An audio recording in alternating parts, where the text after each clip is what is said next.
Let's take a look at the derivative of e to the x and of natural log of x. Before we do that, I want to take a look at these functions and just give a brief review of what these functions kind of look like graphically, some of their properties. First, let's consider f of x equals e to the x.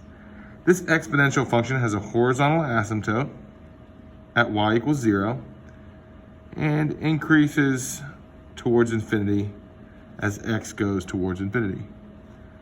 Of course, f of 0, aka e to the 0, equals 1. This goes to the point 0, 1 as a y-intercept, the lone intercept of this function, and it's an exponential function. Now, if you were to consider, and this graph isn't perfectly to scale, but if you were to consider what happens when you take this and reflect it across the line, y equals x, you get the inverse of e to the x.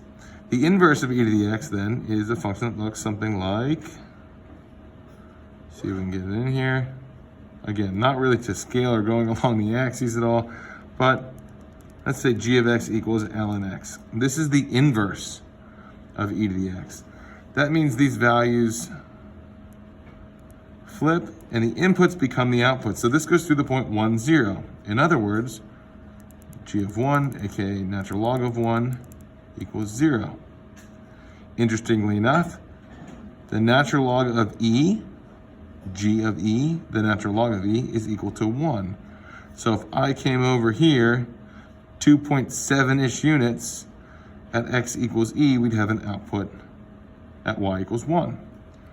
So it's important to know the parent graphs e to the x and natural log of x, that e to the x has a horizontal asymptote because of its end behavior as we approach negative infinity, but that natural log has a vertical asymptote at x equals 0 because of that inverse reflected nature across the line y equals x when we consider this graphically. So let's take a look at their derivatives.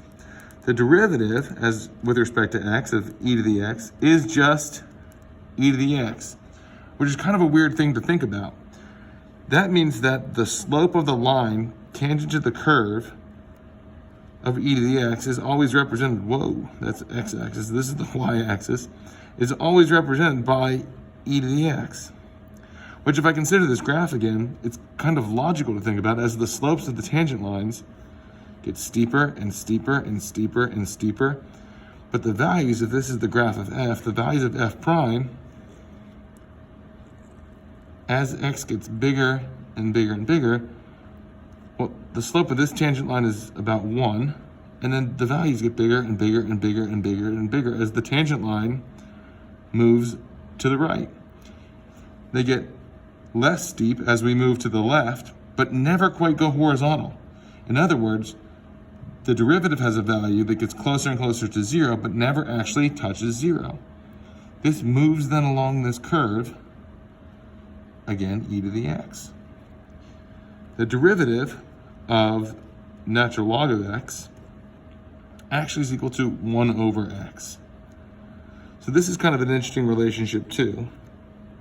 As we consider this function graphically, x-axis, y-axis, and you have this natural log curve. You start out, when you're really close to 0, when the x values are really close to 0, you have a really, really steep tangent line. Which makes sense because if you consider like 1 over 0.03, this is going to be some really big number. There's some really steep tangent line here. And then as you move forward and actually get to x equals 1, you end up with a tangent line slope of 1 over 1, aka 1 here. Which if you go back to our inverse relationship makes perfect sense, is there's a slope of 1 here and a slope of 1 here. As x gets bigger and bigger, my slope starts to level out. My derivative starts to move towards 0, but never quite levels out completely, as the slopes would become 1/2, 1/3, 1/4, 1/5, and so on. So again, the derivative of e to the x is just e to the x, and the derivative of natural log of x is 1 over x.